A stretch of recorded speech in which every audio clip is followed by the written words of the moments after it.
Welcome to Ayurveda and Spirituality with your host, Alakananda Ma, a renowned Ayurvedic expert and a graduate of a top London medical school. She is the principal of Alundi Ayurveda Gurukula, a unique apprenticeship-style school in Boulder, Colorado. She is a spiritual mother, teacher, flower essence maker, and storyteller. Join us as we uncover the timeless principles of Ayurveda, discover practical tips for enhancing vitality, and explore the deeper dimensions of spirituality that intertwine with the ancient science of life.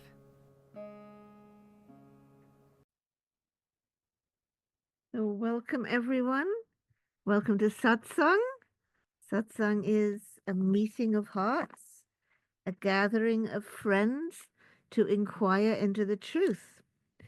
We are continuing our journey through selected passages of Brihadaranyaka Upanishad. And we are walking with the great sage Yājñavalkya, who is a prominent figure in Brihadaranyaka Upanishad and a very great sage. Today is quite unique because Yājñavalkya has a conversation with his beloved wife, his beloved favorite wife. He has two wives, Maitreyi. And because it is a conversation with a woman, it has a completely different tone than anything else that we see in the Upanishads. We should remember that women at that time were not educated. We don't even know, it's unlikely that Maitreyi could read or write, or that she would know Sanskrit other than the spoken language. There's a totally different tone of intimacy that we see in the conversation between Yājñavalkya and Maitreyi. And it is very much of heart teachings and emphasizing love, speaking to Maitreyi where she is. There's none of this, oh, you're still here? Well, chop some more wood then. There's none of this kind of energy when Yājñavalkya talks to his beloved wife. It's just a really different energy and goes to the heart of the matter and speaks to her as a woman, as someone who is extremely relational. As we've discussed at other times, there is a tendency for men to be vertical and women to be horizontal. That men tend to just want to get to the absolute, and there's a tendency for women. Of course, we both have male and masculine and feminine aspects in ourselves, and we can never really generalize, but it's like an overall. Women tend to be horizontal. They tend to be involved with people and looking after people. I remember when my grandmother came to live with us in Ipswich. She was my grandmother. She was an elderly woman at that time, elderly, retired. She busied herself with taking care of elderly people. Mrs. Beeson and other elderly neighbors who were older than her. Just come to a new town, new life, lived all your life in London. And what do? You take care of the elderly. So I think that's just a really good example of the horizontal nature of women isn't just because they have kids to look after. It's a innate tendency to be engaged in relation and to be taking care of things and to be living in love. And Yājñavalkya takes the conversation in this direction. So we're on the fourth Brahmana of the second chapter of Brihadaranyaka Upanishad, the conversation of Yājñavalkya and Maitreyi on the Absolute Self.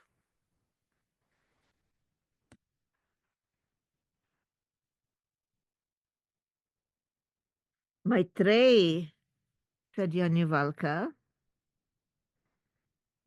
verily, I am about to go forth from this state of householder. Look, let me make a final settlement between you and that Kātyāyanī. So up till now, the great sage Yājñavalkya has been leading his householder life, taking care of his children and his two wives. The two wives are kind of like a Martha and Mary team.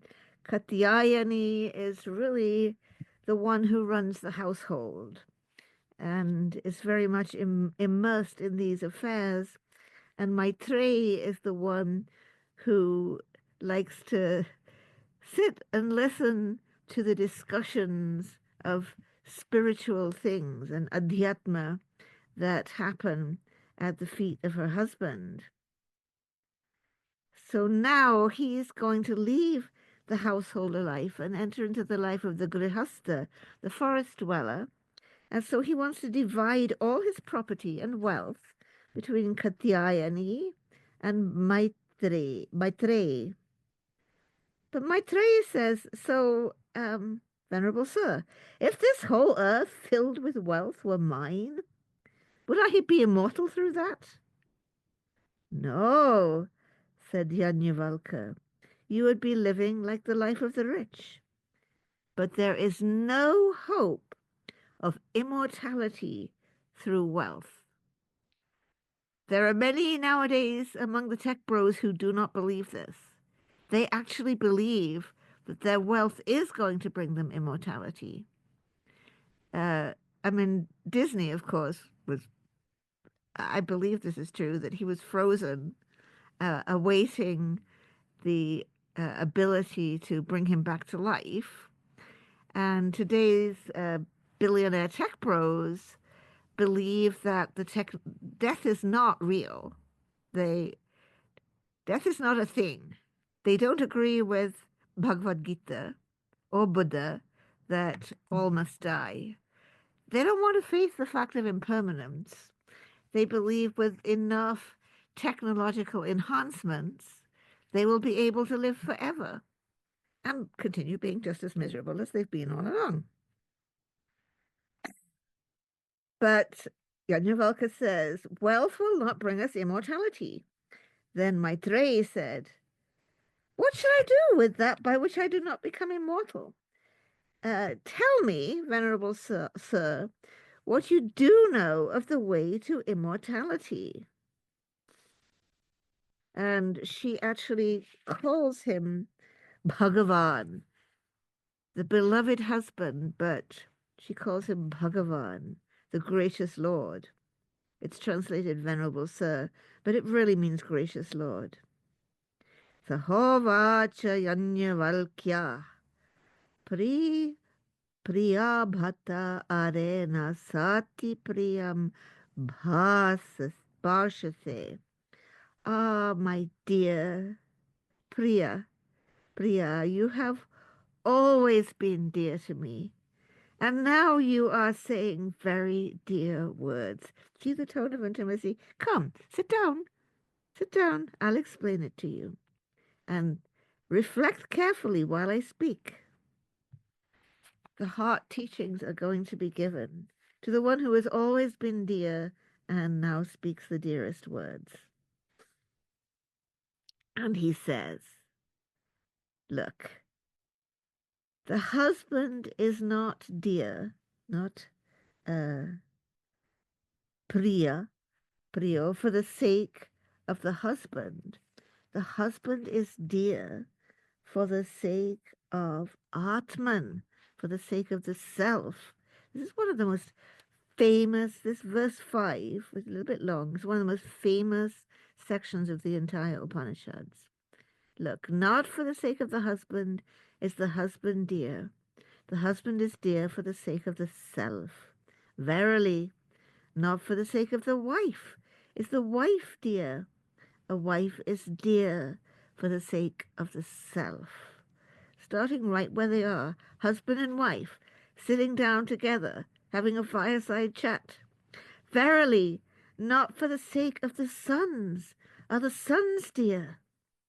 The sons are dear for the sake of the self. Verily, not for the sake of wealth is wealth dear. Wealth is dear for the sake of the self, Atman. Not for the sake of Brahmanhood is Brahmanhood dear. Brahmanhood is dear for the sake of Atman. Verily, not for the sake of Kshatriyahood is Kshatriyahood dear. Kshatriyahood is dear for the sake of the self. So you may be a high caste, but that's not important. What's important is the self. Verily, not for the sake of the worlds are the worlds dear. The worlds are dear for the sake of the self. Verily, not for the sake of the gods are the gods dear. The gods are dear for the sake of the self, Atman. Verily, not for the sake of the beings, be that your cat, your dog, your mother, your father, your niece, not for the sake of beings are the beings dear. The beings are dear for the sake of the self. Verily, not for the sake of all is all dear. All is dear for the sake of the self. Verily, O Maitreyi, it is the self that should be seen, heard of, reflected on, and meditated upon. Verily, by seeing, by hearing, by thinking of, by understanding the self, everything is known.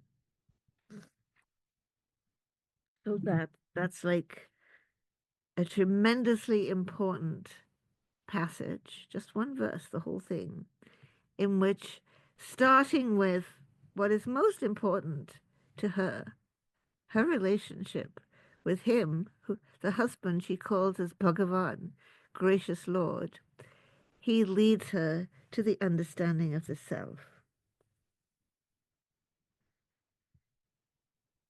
Then he goes on to say, in verse 6, the Brahmana ignores one who knows him as different from the self. The Kshatriya ignores one who knows him as different from the self. The worlds ignore one who knows them as different from the self. The beings ignore one who knows them as different from the self. All ignores one who knows it as different from the self. This Brahmana, this Kshatriya, these worlds, these gods, these beings, this all are the self. When we relate to someone, when we connect with someone, and yet we see them only in duality, we see them only in the relative, we are not really connecting with them. That's why it's called as they're ignoring, because we haven't really connected with them. We're objectifying them. But when we can see a person, a being, a world, a God, and see through that mask to what is true, the self, in that seeing a real connection is made. That's the only kind of seeing in which we can truly connect.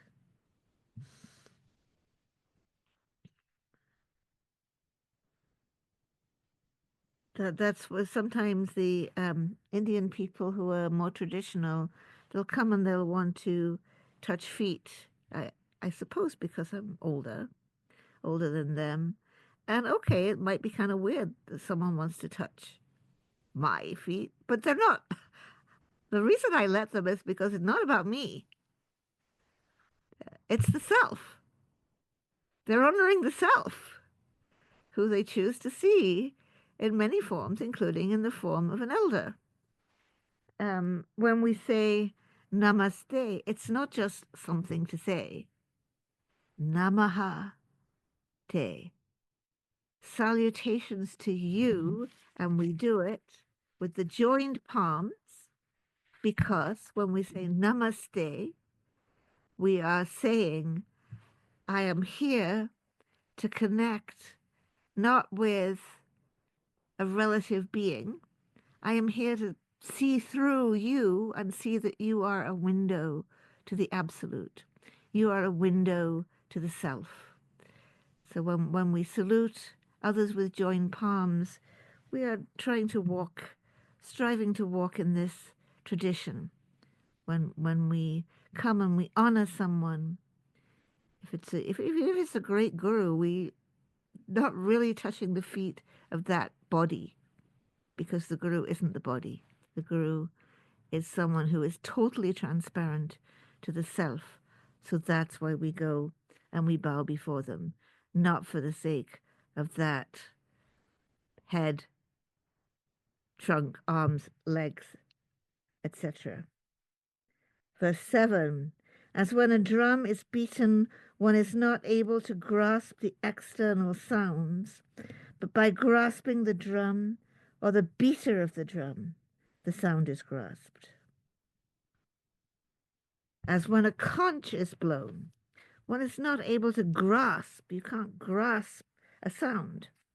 One is not able to grasp its external sounds, but by grasping the conch or the blower of the conch, that's the only way you can grasp a sound. As when a veena is played, one is not able to grasp its external sounds, but by grasping the veena or the player of the veena, that's the only way you can grasp the intangible, the sound.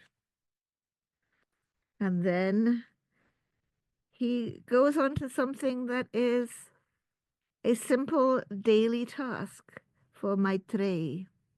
Every morning, she or Kātyāyanī, when they get up, the first thing they have to do, so that they can cook, they have to light a fire. So he's got to start right where she is. As from a lighted fire laid with damp fuel, clouds of smoke issue forth.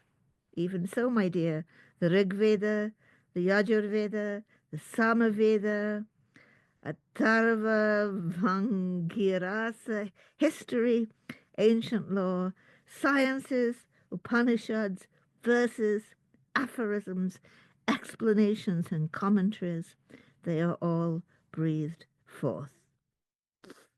So everything is the breath of the eternal Brahman. All the scriptures come from Mahad, the great reality. It is great because it's not only is it greater than everything else, it is the source of all else. As we breathe without effort, so all this knowledge, all these texts come out of the Supreme with no effort.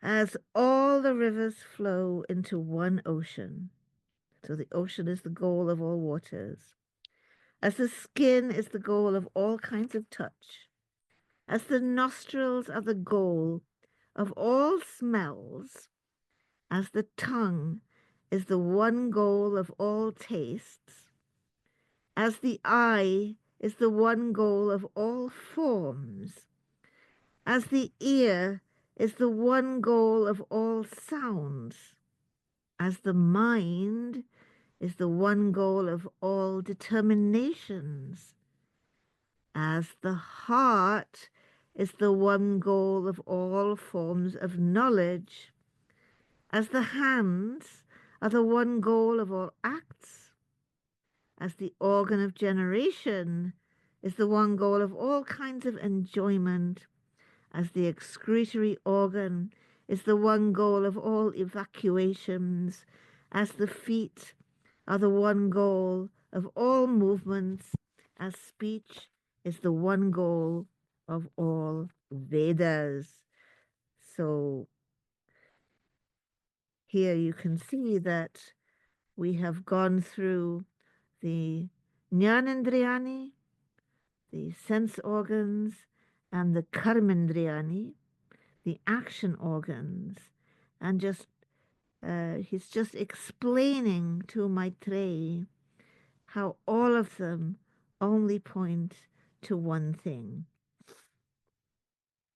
Another of the duties that she does on a daily basis, right, is to cook. So he says, as a lump of salt thrown in water becomes dissolved in water, and you can't take any part of it out, but wherever you taste it, it's salty. So indeed, this great being, infinite, limitless, consists of nothing but knowledge. Arising from out of these elements, one vanishes away into them. When he has departed, there is no more knowledge. This is what I say, my dear. So said Yājñavalkya. Na pretya samnyasti iti are bravimi iti hovacha Yājñavalkya. So his little teaching that so said Yājñavalkya. This is the conclusion of his little teaching, he says. So Maitreyi is like, wait a moment. I just got confused. Bhagavan, what do you mean when he has departed, there is no more knowledge? So Yājñavalkya says, look, it's not confusing. This is enough for knowledge or understanding. So he gave his little satsang, and then it's question time. And she says, well, I got confused about this bit. What did you mean by that last thing you said? When he has departed, there's no more knowledge. And he's like, it's really, really not confusing.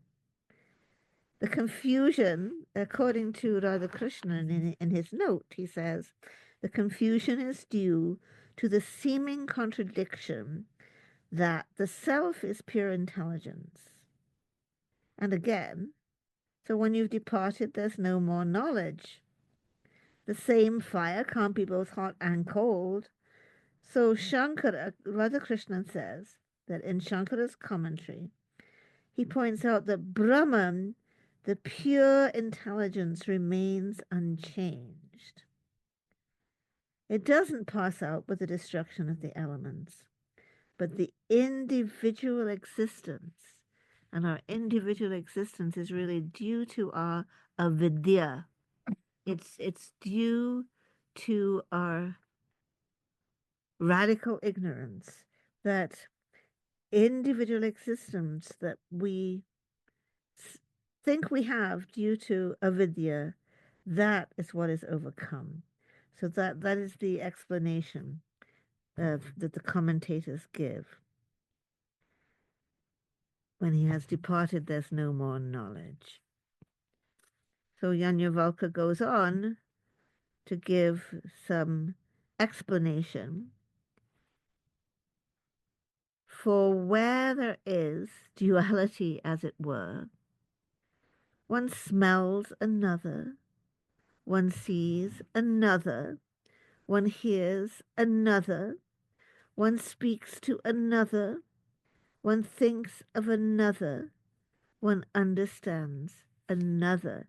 So when we live in the duality, when we live in the relative, there are all these others that we see, hear, speak to, think of, and seem to understand.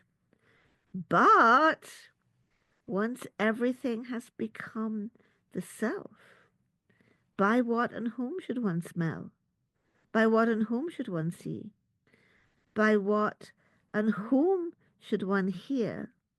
By what and whom should one speak? By what and whom should one think? By what and whom should one understand? By what should one know that by which all this is known? And he wraps up their conversation by basically giving her a koan. By what, my dear, should one know the knower? Tam kena vijnaniyat, vijnataram ade kena vijnanidyad iti. By what, my dear, should one know the knower? And the commentary says very simply, whatever is known as an object, as the self is the subject, it cannot be known. All of this very much fits right in with the faith mind text that you all have meditated upon. The Zen patriarch. This is a Buddhist text, and yet it's really basically saying the same thing. When we live in duality, it's duality. We are caught in this subject-object relationship. But as we had the opportunity to hear Krishnamurti say, the observer is the observed. It's an incredibly simple teaching. It's just a couple words. The observer is the observed.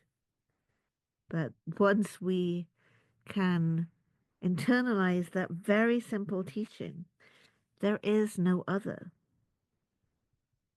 So when we live in this duality, there are all these others, and of course, living surrounded by others is scary, full of challenges. If we want to live free from fear, and that is the life of the sannyas, that is the life of the renunciate. Now I fear no one, and let none fear me. That is the vow, the proclamation when we do embrace the sannyas, the ultimate renunciation. Now I fear no one, and let none fear me. We live beyond fear when we live beyond othering, when we live beyond duality, when we recognize that the observer is the observed. But when everything has become the self, then by what and whom should you smell? By what and whom should you see? By what and whom should you hear? By what and to whom should you speak? By what and on whom should you think? By what and whom should you understand? By what, once you have come into the non-duality, where everything is the self, by what, my dear, by what should one know that by which all this is known? And Maitreyi's koan, by what, my dear, should one know the knower?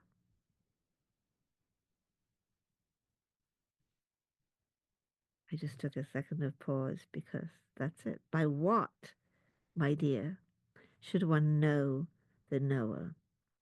Whatever is known is an object, but the self is the ultimate subject, and it cannot be known.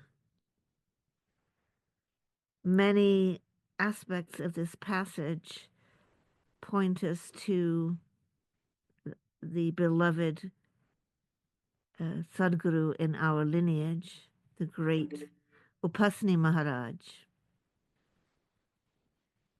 Raghudas's sister, was one of his lifelong disciples. Gangutai, Raghudas's sister, along with Godavari Mataji, who was his foremost heir and had attained self-realization by the time she was 8 years old. And you can see, when you see the photo of her, you're like, whoa, that is supposed to be a kid. So intensely present, with such complete simplicity and so intensely present. We see this radical simplicity in the people, the beings like Raghudas, Godavari, Upasani Maharaj, who have simply, they're nothing but embodiments of the self. There's really nothing else going on, just love, just the self. So Upasani Maharaj lived at a time when it was believed that women could not study the Vedas, could not learn this kind of thing, that the most you could hope for as a woman was to have another chance and be born as a man. Oh, yep. That was, but as Radhakrishnan points out, this text shows us there's no real justification for these attitudes. When we actually look at the text, when we actually look at this passage of the Upanishads, we see that in ancient India, women were not excluded from the teachings. However, we also see, and this is also part of the teachings of Upasani Maharaj, that the teachings are delivered somewhat differently for the women. Because Maitreyi can just get it. Just start by saying, why am I your husband dear to you? And she'll just get it. She doesn't need a lot of complicated explanation. She doesn't need to be put through a lot of trials and tribulations to get these teachings. So that's another very interesting point about this passage. And to remember the koan, by what, my dear, should one know the knower? He doesn't answer that. He leaves her with it.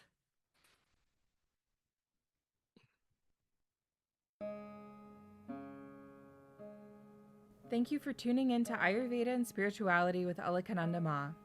We hope today's exploration has ignited a spark of curiosity and insight within you. If you enjoyed this episode, be sure to leave us a 5-star review and share it with a friend. For more enlightening discussions and practical wisdom on Ayurveda and spirituality, subscribe and join our Facebook group, Alundi Ayurveda. To allow us to continue sharing valuable content, consider donating to Alundi Ashram. The links will be in the show notes. Until next time, may you walk the path of Ayurveda with grace and embrace the light of spiritual wisdom in your journey. Trayambakam yajamahe sugandhim pushtivadanam urvarukamiva bandhanam mrityormukshi